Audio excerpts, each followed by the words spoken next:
নমস্কার বন্ধুরা, শম্পার পাঁচফোড়নের গল্প রান্নাঘরে আপনাদের স্বাগত জানাই। আশা করি সবাই ভালো আছেন ও সুস্থ আছেন। ফুলকপি তো আমরা কম বেশি বাড়িতে সবাই বানাই। আজকে যে ফুলকপির রেসিপিটা আপনাদের সাথে শেয়ার করব সেটা কিন্তু একদম অন্য রকমের একটা রেসিপি। আমি এখানে ছোট একটা ফুলকপি মাঝারি সাইজ করে কেটে নিয়েছি বেশ কিছুটা পরিমাণ মটরশুঁটি, একটা বড় আলুকে ডুমো ডুমো করে কেটে নিয়েছি, 1 ইঞ্চি আদার টুকরো, 2টো কাঁচা লঙ্কা, টমেটো নিয়েছি আর একটা সিক্রেট উপকরণ নিয়েছি। প্রথমে আমি এই ফুলকপিগুলোকে সামান্য জলে একটু ভাপিয়ে নেব। কড়াইয়ের মধ্যে জল দিয়ে দিলাম। গ্যাসের ফ্লেমটাকে হাইতে করে বেশ কিছুক্ষণ একটুখানি জলটা গরম করে নেব। গরম জলের মধ্যে সামান্য একটুখানি লবণ দিয়ে দিলাম। এবারে ফুলকপিগুলো এর মধ্যে দিয়ে দেব।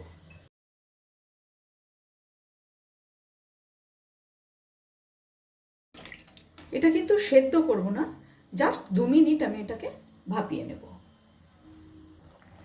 প্রায় 2 মিনিট হয়ে গেছে, ফুলকপিগুলোও আমার কিন্তু ভাপানো হয়ে গেছে।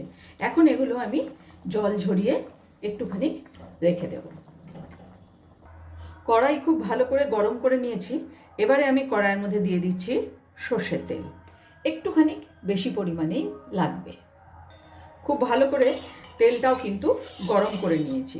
এখন এই তেলের মধ্যে দিয়ে দেব সামান্য একটুখানি লবণ। এবারে ফুলকপিগুলো দিয়ে দেব, ভেজে নেব ফুলকপিগুলো।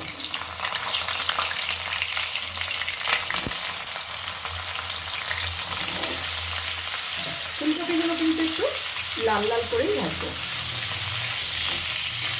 আমার রান্না যদি আপনাদের ভালো লেগে থাকে আর যদি এই ভিডিওটি আপনারা ফেসবুক থেকে দেখে থাকেন তাহলে অবশ্যই পেজটিকে ফলো করে দেওয়ার অনুরোধ করব। আর যদি ইউটিউব থেকে দেখে থাকেন তাহলে চ্যানেলটি সাবস্ক্রাইব করে পাশে থাকা বেল আইকনটি প্রেস করার অনুরোধ করব, যাতে আমি কোনো রেসিপি দিলে আপনাদের কাছে নোটিফিকেশন পৌঁছে যায়। আর শেয়ার, কমেন্ট ও লাইক করে আমার পাশে থাকার জন্য অনুরোধ করব।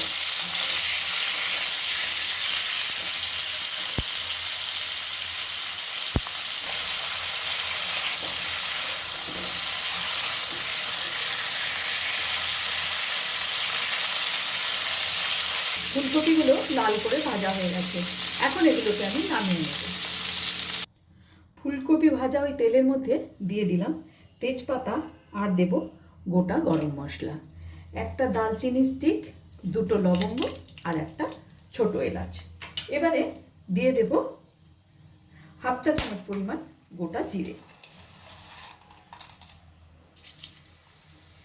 ফোড়নটাকে একটু নেড়ে নিচ্ছি।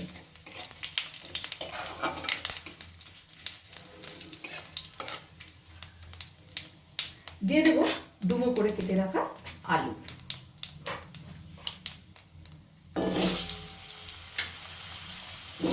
গ্যাসের ফ্লেমটাকে এ সময় হাইতে করে আলুগুলোকে আমি খুব লাল লাল করে ভেজে নেব। দিয়ে দেব সামান্য পরিমাণ লবণ। লবণ দিয়ে কিন্তু আলুটা ভেজে নেব।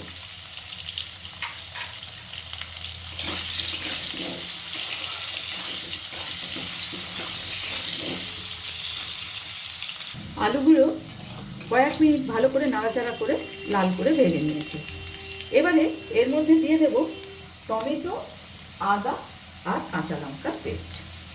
গ্যাসের ফ্লেমটাকে এই সময় একদম লোতে করে দিলাম। মিক্সারের জার ধোয়া সামান্য একটু জলও এর মধ্যে আমি যোগ করে দেব। এবার দিয়ে দেব মটরশুঁটি। ভালো করে একটু নাড়াচাড়া করব। দেব পরিমাণ মতন লবণ। ফুলকপিটা ভাজার সময় আমি সামান্য কিন্তু একটু লবণের ব্যবহার করেছিলাম। দিয়ে দেব লঙ্কার গুঁড়ো। দেব 1/2 চা চামচ পরিমাণ চিনি আর দেব ধনে গুঁড়ো, 1/2 চামচ পরিমাণ ধনে গুঁড়ো দিয়ে দিলাম। সব কিছু একসাথে খুব ভালো করে মিশিয়ে কষাতে থাকবো বেশ কয়েক মিনিট ধরে। এখানে কিন্তু আমি কোনো হলুদের ব্যবহার করব না।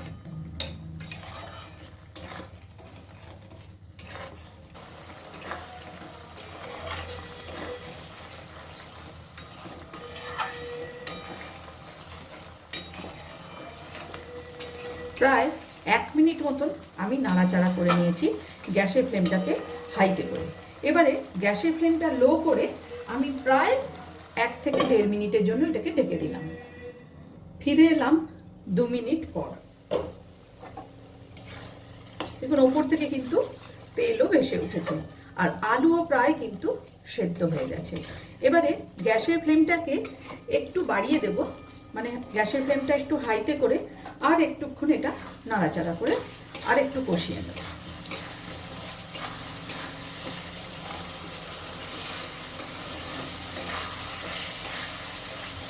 কয়েক সেকেন্ড নাড়াচাড়া করে নিয়েছি। এবারে এর মধ্যে ভেজে রাখা ফুলকপিগুলো দিয়ে দেব।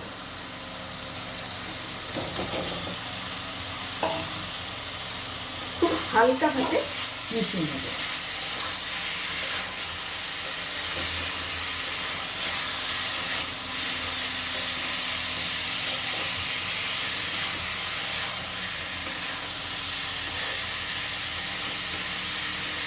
এবারে কিন্তু আমি আর কোনো জলের ব্যবহার এখানে করব না। এবারে দেবো সেই সিক্রেট উপকরণ।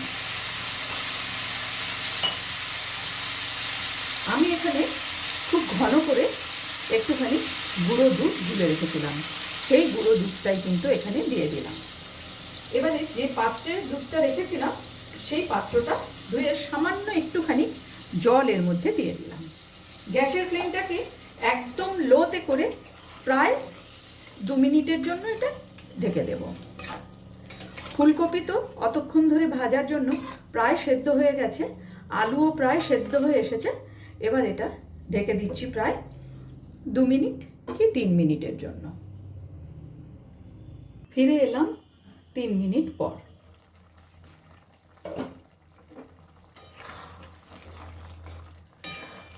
একদমই তৈরি কিন্তু ফুলকপি। আলু খুব ভালো করে সেদ্ধ হয়ে গেছে আর ফুলকপি তো সেদ্ধ হয়েই গেছে। ওপর থেকে দিয়ে দেব 1/2 চামচ মতো ঘি দিয়ে দিলাম। 5 মিনিট স্ট্যান্ডিং টাইমে রেখে আমি নামিয়ে নেব।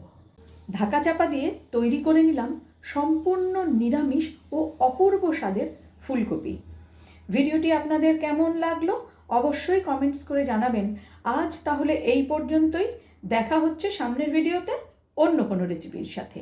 ভালো থাকবেন, সুস্থ থাকবেন।